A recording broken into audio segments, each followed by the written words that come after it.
বাপি দাস, ওর ভালো নাম হচ্ছে সুপ্রভাত দাস। ঘটনা, এদের দীর্ঘদিন একটা পারিবারিক ঝামেলা চলছে। দীর্ঘদিন ধরে ওদের মধ্যে স্বামী স্ত্রীর যে অশান্তি, দীর্ঘদিনের অশান্তি, এবং আমরা বহুবার চেষ্টা করেছি এদের মেটানোর।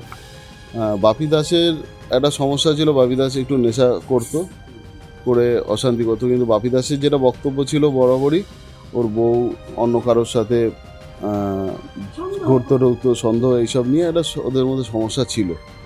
এবার এই সমস্যা আমরা 2-3বার চেষ্টা করেও এটা ক্লাব থেকে, যখন আমরা এলাকার আমাদের বন্ধু বান্ধব এর মধ্যেই ওর ছিল। গতকালের ঘটনাটা যেটা হয়েছিল, গতকালই এরকমই, ও যখন দুপুরবেলা বাড়িতে আসে, তো ওর ঘরে নাকি 4-5 জন ছেলে ছিল, ওর মেয়ের সাথে আড্ডা মারছিল বন্ধু বলে।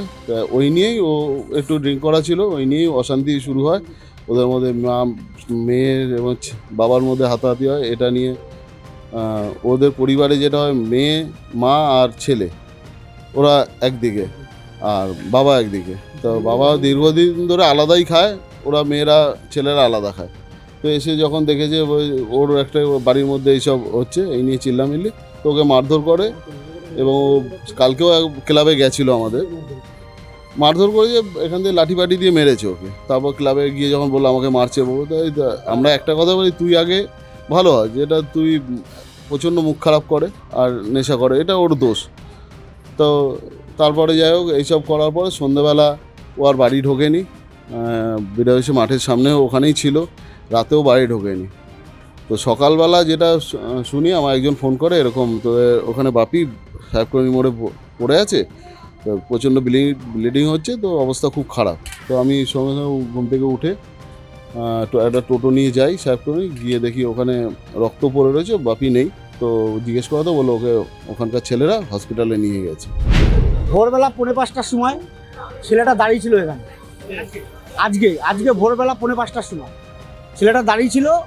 তা ছেলের বউ, ছেলে যে ছেলেটা মারা গেছে আর কি, তার ছেলে, তার মেয়ে, তার বউ আর একটা মহিলা ছিল। 4 জন মিলে এসে কোনো কথা নেই, মারা চালু, হাতে রড বাঁশ দিয়ে ননস্টপ মেরে মাথা ফাতা ফাটিয়ে দিয়ে চলে গেল। বাপি দাস ছেলেটার নাম। ঠেকাতে গিয়েছিলাম, আমি একা ছিলাম, ঠেকাতে গিয়েছিলাম। আমি 2-4 বাড়ি খেয়েছি, খেয়ে একা ঠেকানো যায়, ছেড়ে দিয়েছি। তারা মেরে চলে গেল। তারপরে আমরা হসপিটালে নিয়ে গেলাম। যে মার খেয়েছে তাকে, সে টোটো চালায়, আমাদের সাথেই টোটো চালায়।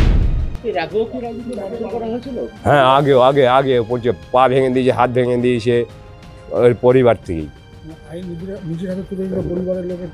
হ্যাঁ, পরিবারের নিজেরাই হাতে তুলে নিল। হ্যাঁ, আজকে আমি যখন 7টার সময় স্ট্যান্ডে যাই গাড়ি নিয়ে, তখন আমাদের একটা সাহেব করে স্ট্যান্ডের একটা ছেলে বলছে, এই বাপিকে তো পিটিয়ে মেরে ফেলো। আমি, কে মারলো? বলছে ওর ছেলে, মেয়ে, বউ।